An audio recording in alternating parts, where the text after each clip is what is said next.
Coach, good to see you, and congrats on the win. Winners of 14-16. I mean, you got to be pretty happy, Coach. Yeah, I mean, we played good tonight.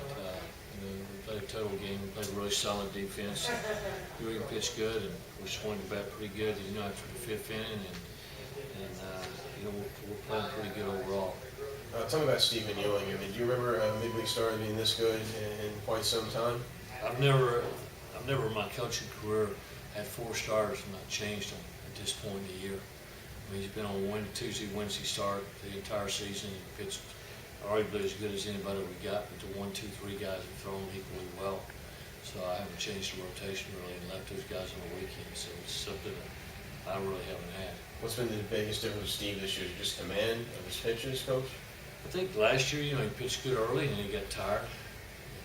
But he pitched good early. I think this year he's probably adjusted a little bit, from the freshman to sophomore and feeling, better about that and being able to, I don't know what the right words, pace himself, but just to understand, the length of the season in college versus high school. You wish Michael Brock could bat with the bases loaded every time, Coach, and I think he's had 3 grand slams. Just no 2 only count. Yeah, it's good. And a big hit for us, the game-winning hit too, so that's made it even bigger. So it's a base hit there, it's the game-winning hit, but to make it a grand slam. I don't want to say it put the game away, but it gave us a little cushion. I just want to look at Harold Martinez and what was stomach issue? He just wasn't feeling well, so if I'm not mistaken, this is the first start that he's missed in his career. I'm pretty sure that in 3 years.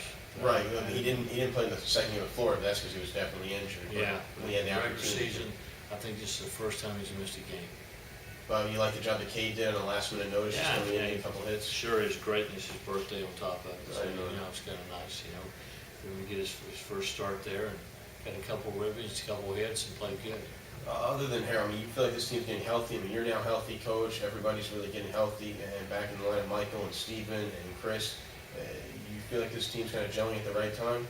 I think we're gelling. I don't think we're still beat up a little bit, to be honest with you. And I try to get those guys out of the lineup as soon as I can. And so I was able to get a couple guys out tonight. The bottom line is, they're playing good and they're very confident. I want to ask about Javi Salas. I mean, you've gone to him in some big spots over the weekend and today. Again, it seemed like he's kind of finding his niche with this team.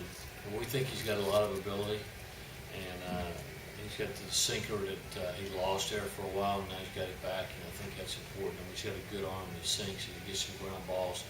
He was a closer in high school, which doesn't usually have a guy's a closer in high school, but he is, or was, and he's been developing that role here. And looking ahead to the Florida State series, I mean, everybody knows how big this is for you and FSU. Just tell me your thoughts on it. It's big. I mean, they're having a great year as normal. And the FSU Miami series is always big. It's always fun. It's always great crowds, and I'm looking forward to playing. Thanks, Coach. Continued success. Appreciate it.